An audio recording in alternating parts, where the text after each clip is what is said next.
Ladies and gentlemen, welcome to the evening of October 9th, 2020. In this video, President Donald Trump goes on a 2-hour-long interview on Rush Limbaugh's radio show, announcing that he wants even a bigger package than what either Democrat lawmakers or Republican lawmakers want for the next round of stimulus. This comes after my prior video when I told you that President Donald Trump was going to send a $1.8 trillion offer to Democrats with Treasury Secretary Steven Mnuchin in order to get closer to reaching an agreement and making a deal, making an attempt to pass the next round of stimulus before Election Day. So, Treasury Secretary Steven Mnuchin went on a phone call, a 30-minute phone call with House Speaker Nancy Pelosi, and he revealed some of the details of this $1.8 trillion counteroffer.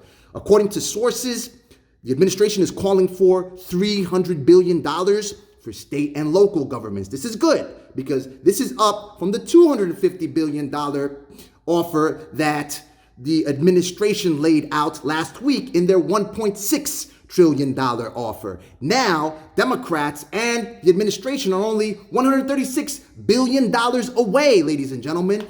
Prior to this, they were $186 billion away. So it gets them closer. It's not the $436 billion that Nancy Pelosi and the Democrats want. Nonetheless, it's a move towards the right direction.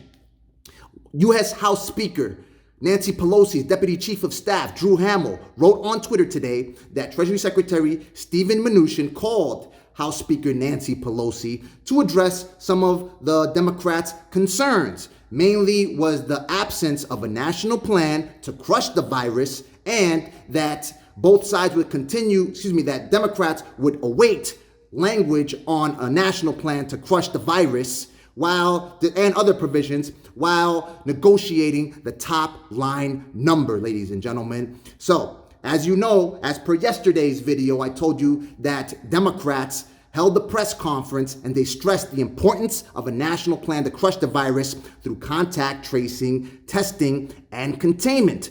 Democrats cited several examples where contact tracing, testing, and containment has allowed, for instance, the state of New Jersey to keep their virus count low. National Economic Council Director Larry Kudlow, in front of the White House, told reporters that the president had revised his offer and he was packaging funding for direct payments and the airlines. He did not mention the top line number, that $1.8 trillion number that sources revealed to CNBC at that time. He stated that these developments are very positive, they're constructive, and they're a breakthrough, and it's all happening right now.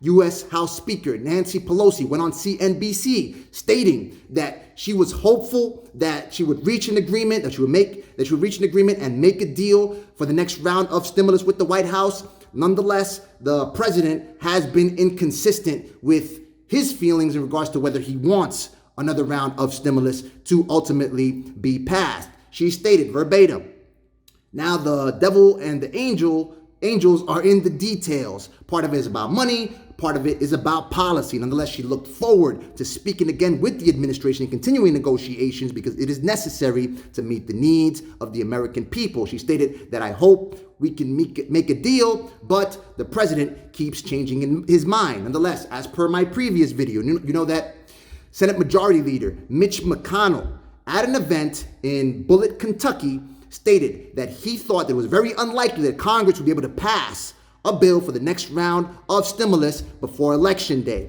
He stated verbatim that the situation is very murky right now with the proximity of the election and both negotiators, all parties elbowing for political advantage, that he saw that it was highly unlikely. He wished that all public officials would be able to rise up above that just as they did in March and April. Nonetheless, he thinks that at this point in time, all of that is very unlikely. He added that even if an agreement is reached, that there is a process that has to be involved in passing. For instance, just writing the bill, it's going to take a while. He also noted that a majority of his Republican members in the Senate actually think that the federal government has done enough, and they are alarmed by the rising size of the national debt. Let me know what you think. Drop your comments in the comment section below. Watch this video right here for more stimulus coverage. Click the like button if you like the video. Click the subscribe button and click that notification bell to stay on top of my findings. I will keep you updated with every single development as they arise, ladies and gentlemen, and stop at nothing until you get all the monetary ammunition that you need to save this country. May God bless you. May God bless the United States of America and everybody else on this planet. Talk soon.